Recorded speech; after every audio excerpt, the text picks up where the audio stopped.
की भावना से देखता रहा। में 18 सूत्रीय मांग है शासन में, 17 सूत्रीय मांग है हमारे निदेशालय में।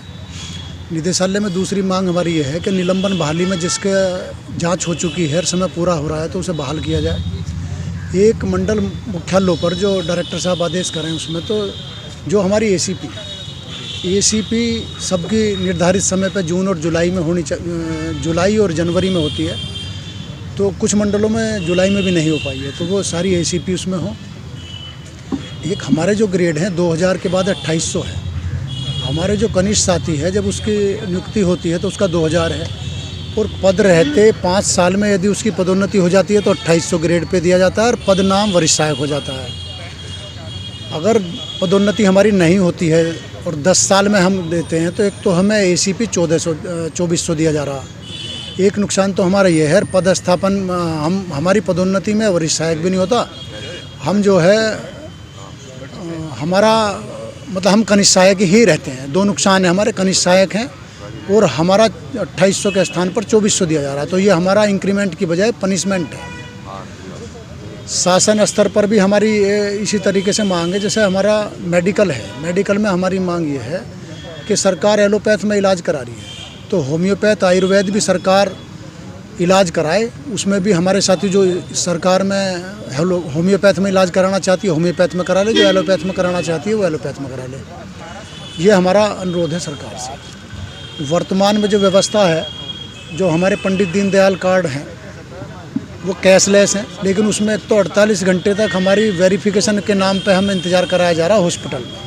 तो सरकार को हम ये बताना चाह रहे हैं, जो आप सुविधा कर्मचारियों को दे रहे हैं उसमें दिक्कत आ रही है, उस किसी भी कर्मचारी के साथ में मिस हैपनिंग इस बीच में हो सकती है। दूसरी दिक्कत इस वाले में क्या है कि किसी के पास कार्ड नहीं है, वो पहला पैसा लगाता है, सरकार उसमें रिम्बर्समेंट मतलब पैसा बाद में देती है। उसमें पैसा मान लिया हमने 1 लाख रुपए लगाया तो हमें 65 से 70 हज़ार रुपये तक ही हमें मिल पाता है।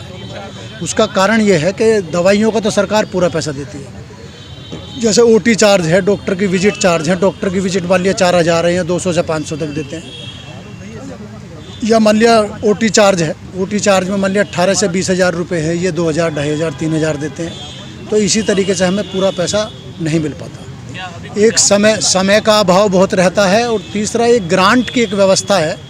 तो ग्रांट में हमारा मानना ये है कि जब हमारी वेतन निकलता है, ये भी हमारी इमरजेंसी सेवा है, तो वेतन की ग्रांट से ही हमारा इसका पेमेंट हो मेडिकल। ये सरकार से हमारी मांग है मेडिकल वाली। एक हमारे जितने बेसिक शिक्षा अधिकारी हैं कानपुर मंडल में बताते हैं कि वहाँ प्रशासनिक अधिकारी का पद है, उसे छोड़कर पूरे प्रदेश में कहीं भी किसी भी बीएसए कार्यालय में प्रशासनिक अधिकारी का पद नहीं है। तो सभी बीएसए कार्यालयों में प्रशासनिक अधिकारी का पद हो, सभी जिला विद्यालय निरीक्षक कार्यालय पर प्रशासनिक अधिकारी का पद हो, और सहायक शिक्षा निदेशक कार्यालय पर सभी पर प्रदेश में प्रशासनिक अधिकारी का पद हो। वरिष्ठ प्रशासनिक अधिकारी का एक पद हमारे मंडल मुख्यालयों पर है। मंडल मुख्यालय हमें DDR और जोन डायरेक्टर ऑफिसर। एक हमारा जो कोर्ट केस, हमारे यहाँ कोई केस चलता है तो 2 पक्षों में विवाद होता है, तो उसमें एक के पक्ष में निर्णय होगा, दूसरा पक्ष कोर्ट चला जाता है, तो सही निर्णय के बाद भी दूसरा पक्ष कोर्ट जाता है। तो हमारा सरकार से अनुरोध है या तो एडवोकेट अपना करे, जो सारे काउंटर वही लगाए, या हमारा जितना पैसा लगता है पूरा का पूरा पैसा धरातल पे हमें मिले, नहीं तो उसका हमारा उत्पीड़न हो रहा। सरकार एक नई व्यवस्था चला रही है कि बहुत अच्छा है कि ई-ऑफिस बना रही है, लेकिन ई-ऑफिस के संसाधन कुछ नहीं है हमारे पास। वाईफाई की व्यवस्था नहीं है, पुराने हमारे पास कंप्यूटर हैं, नई टेक्नोलॉजी की चीज़ें हों और वाईफाई की भी बढ़िया तेज़ व्यवस्था हो, कंप्यूटर की, फोटोस्टेट मशीनों की, इनकी व्यवस्थाएं हमारे पास सब जो है उसी लेवल की हों हमारे पास। इसी तरीके की हमारी 18 सूत्रीय मांग शासन में है। पुरानी पेंशन बहाली नंबर 1 पे है हमारी। हमारे NPS और UPS नहीं चाहिए हमारी पुरानी। आपके पास आया है इस संबंध में? अभी तो सुबह से नहीं आए, हमने बिना खाए बिना पिए बैठे हैं। पूरा प्रदेश के यहाँ सभी सम्मानित पदाधिकारी, सभी सम्मानित साथी यहाँ मौजूद हैं।